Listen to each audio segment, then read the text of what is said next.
Hey everyone, and welcome back to VFXY once again. So today we are going to start a new series which will be in Unreal Engine. Yes, many of you requesting me to do a series in Unreal Engine. So today's topic will be PCG. Yes, Procedural Content Generation. So this will be a multiple videos, and today we are going to see very basics of PCG inside Unreal Engine. So without wasting any time, let's get started. So over here you can see I'm having my Unreal Engine 5.7 and I will go over here and click on new project, and you can select any template. I'm going to select film and videos, and I'm going to select a blank template, and I'm going to make a folder inside Unreal Engine, and I will create new folder, and that will be PCG series. Hit enter, select folder, and I'm going to name it PCG underscore class first, and I'll create it.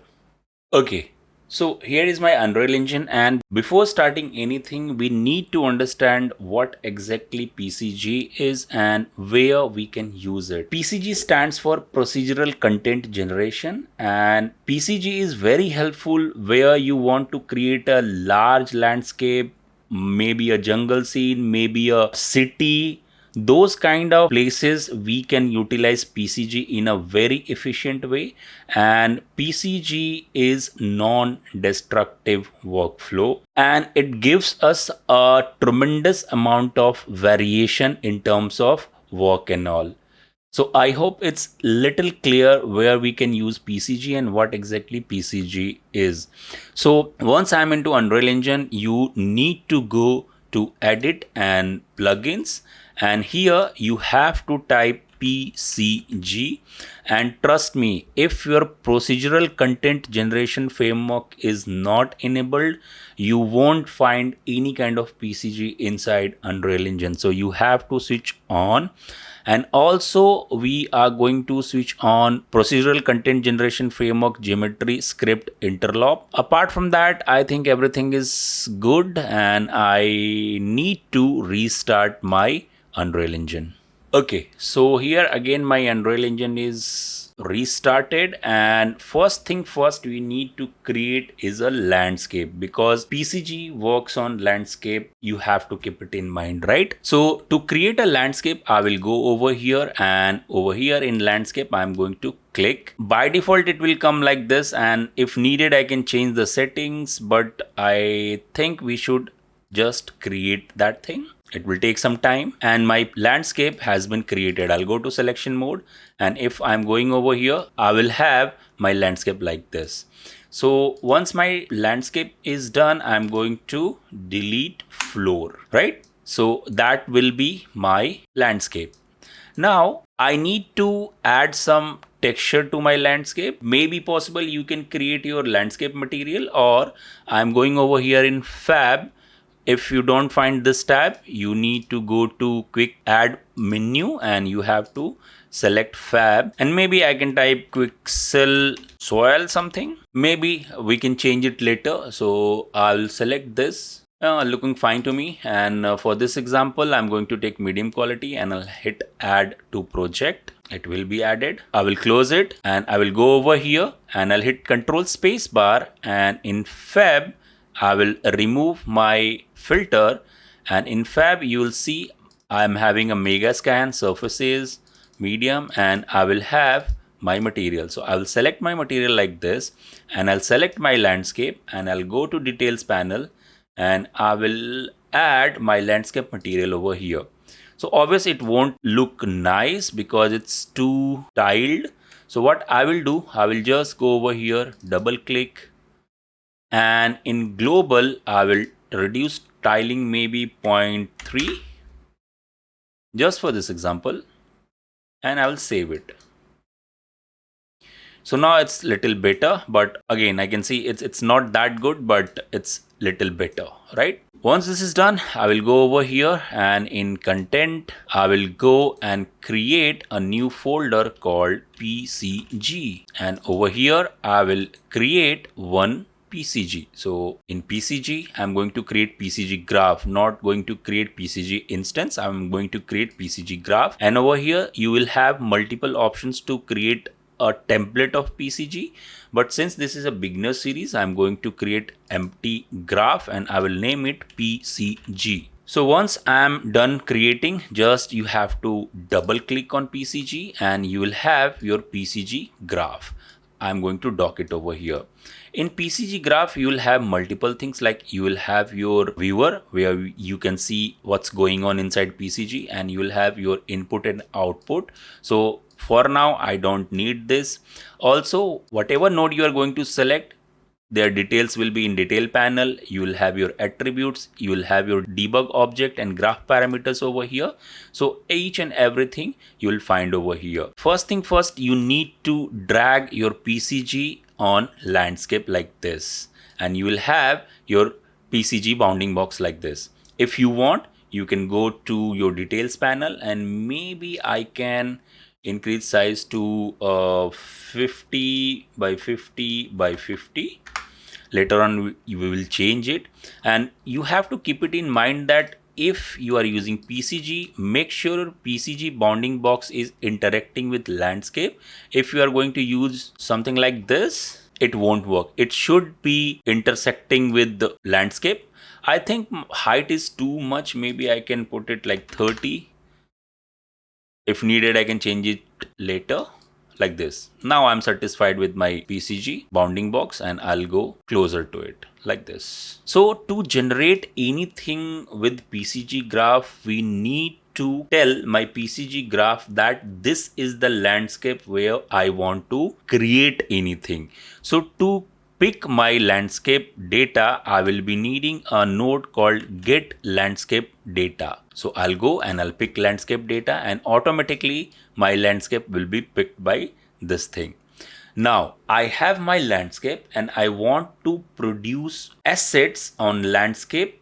So I need to generate few points, right? So to generate points on landscape, I will just take out like this and I will type surface sampler. So what surface sampler will do, it will sample points on the landscape itself. So if I'm going over here, let me save it. If I'm going over here, nothing is visible, because if you want to see any particular node, what it's doing on viewport, you have to debug it. You can debug by 2 or 3 ways, like you can right click over here and you can debug it from here. Also, you can debug it from detail panel, and you have a shortcut D to debug your particular node. And if I'm going over here, you will have all points visible on your landscape like this. So suppose that if I want to explain few things, like very important things, like in surface sampler, you are having point per square meter, means number of points. If I'm going to maybe 0.01, your numbers will be lesser. If I have to show you live, I'll dock it like this, and I'm going maybe 0.1. So I am having a bigger number.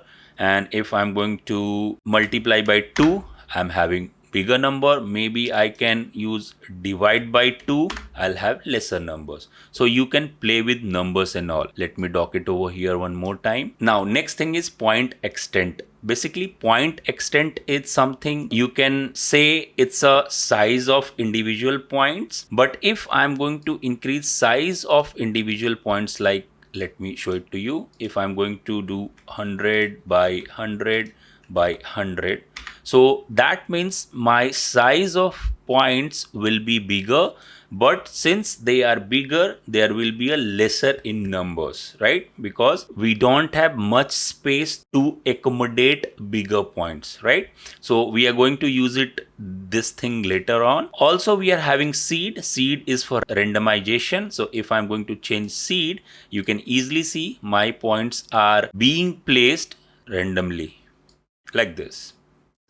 Also, I can use looseness. Looseness is something related to randomness. So if I'm going to put 0, every point will be in row and columns like this. And if I'm going to put it 1, it will be more random. If you want to add 10, it won't affect, because this range varies from 0 to 1 only. So you have to keep it in mind. I think points are too much. Maybe I can use 0.05.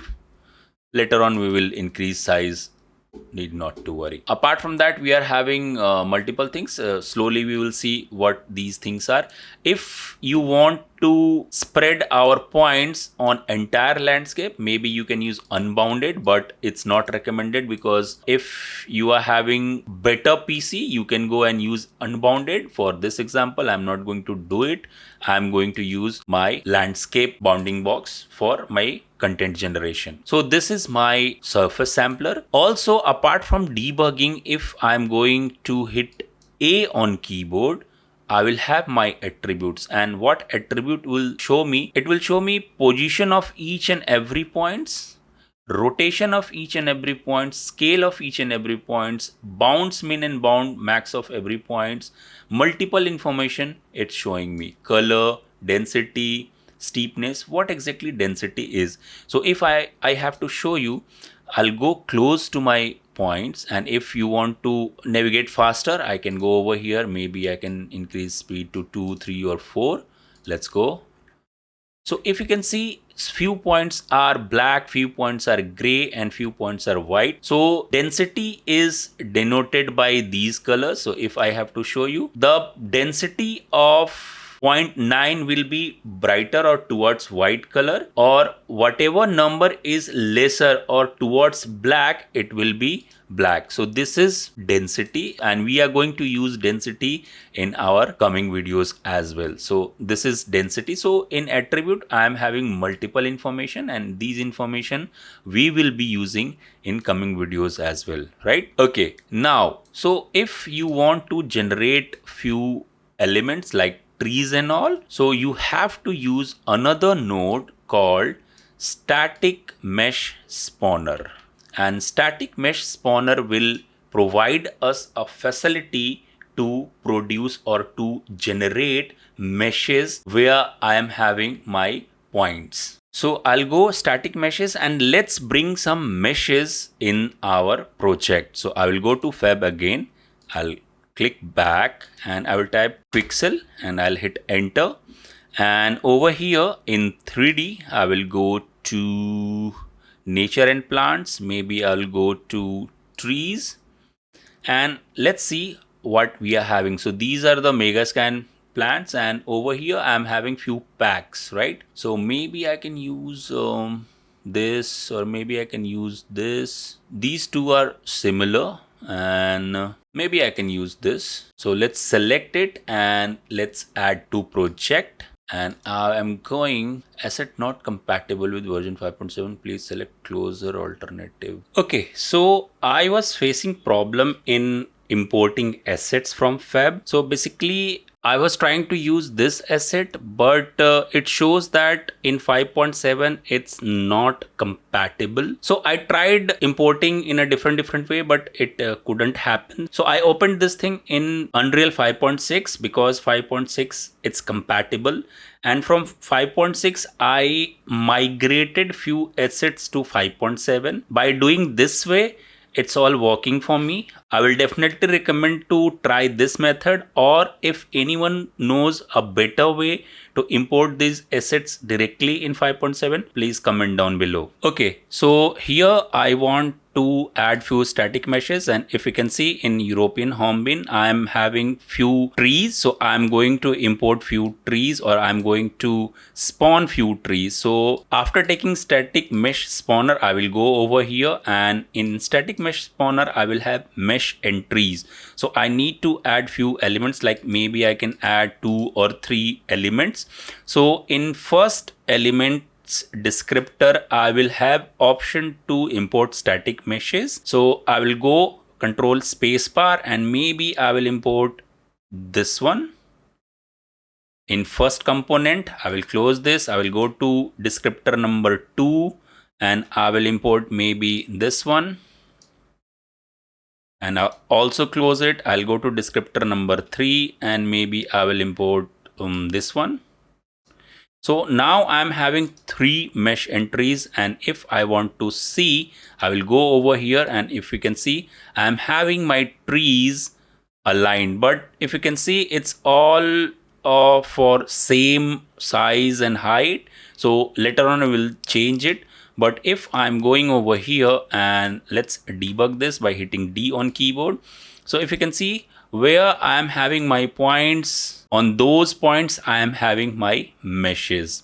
Now if we want to manipulate rotation and height, I don't have any option over here to change these things. So before continuing to control height and rotation, I will go to static mesh spawner, and over here I will type weight, because I want to distribute weight for my mesh entry. So descriptor 1 or mesh 1 I will keep 1, mesh 2 maybe I can type 2, or mesh 3 I can type 3 or 4.